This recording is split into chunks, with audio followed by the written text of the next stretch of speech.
अगले दिन मोहनलाल मुखिया जी के घर पहुंच गया। मुखिया जी, जमींदार ने मेरी जमीन बेईमानी से हड़प ली है।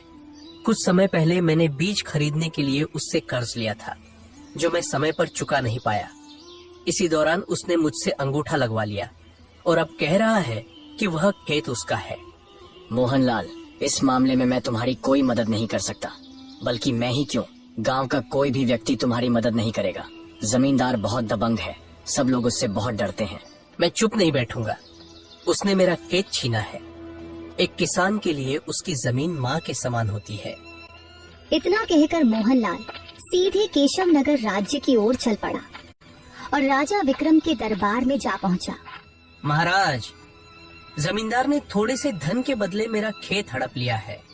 मैं एक गरीब किसान हूँ, सालों से अपनी जमीन पर मेहनत कर रहा हूँ। पिछले मौसम में फसल बर्बाद हो गई थी, इसलिए मजबूरी में मैंने जमींदार से थोड़ा सा कर्ज लिया।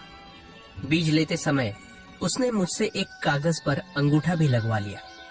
अब वह कहता है कि खेत उसका है। महाराज, मेरे लिए वो जमीन सिर्फ खेत नहीं, मेरी रोजी रोटी, मेरी इज्जत और मेरी माँ जैसी है। मुझे न्याय चाहिए महाराज।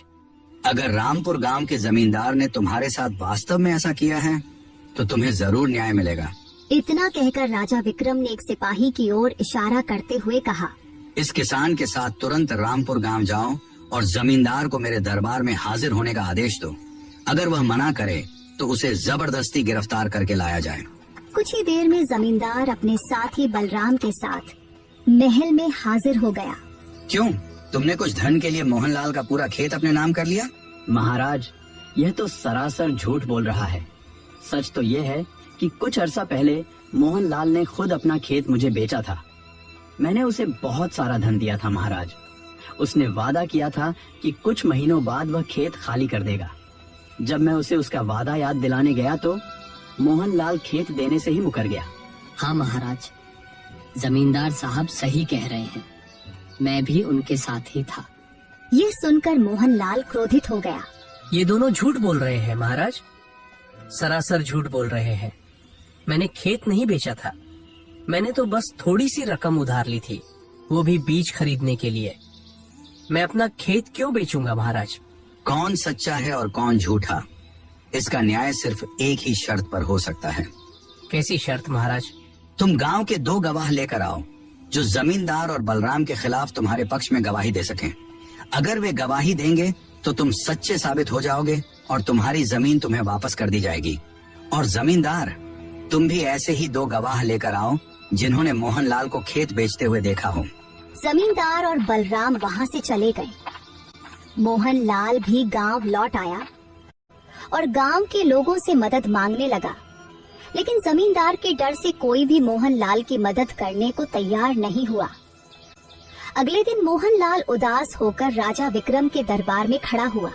महाराज, जमींदार का गांव में बहुत दबदबा है, इसलिए कोई भी मेरी सहायता नहीं कर रहा, न ही कोई मेरे पक्ष में गवाही देने को तैयार है। तभी जमींदार बलराम के साथ वहाँ पहुँच गया। उसके साथ मुखिया और बलिया भी थे। महाराज, यह मेरे गांव का मुखिया है और यह मेरे गांव का बलिया नाम का सम्मानित नागरिक है। गांव में इन दोनों का बहुत सम्मान है। मैंने इन दोनों के सामने ही मोहनलाल से उसकी जमीन खरीदी थी महाराज, और उसे बहुत सारा धन भी दिया था। आप पूछ लीजिए। हाँ महाराज, जमींदार सच कह रहे हैं, हमने सब कुछ अपनी आंखों से देखा था। हाँ महाराज, जमींदार ने मोहनलाल को धन दिया था और उसने अपना खेत उसे बेच दिया था। जमींदार तो अपने गवाह ले आया, लेकिन तुम कोई गवाह नहीं ला सके मोहनलाल, तो न्याय तो हो गया, खेत जमींदार के पास ही रहेगा। मोहनलाल गुस्से में महल से बाहर निकल गया और सीधा अपने घर पहुंच गया।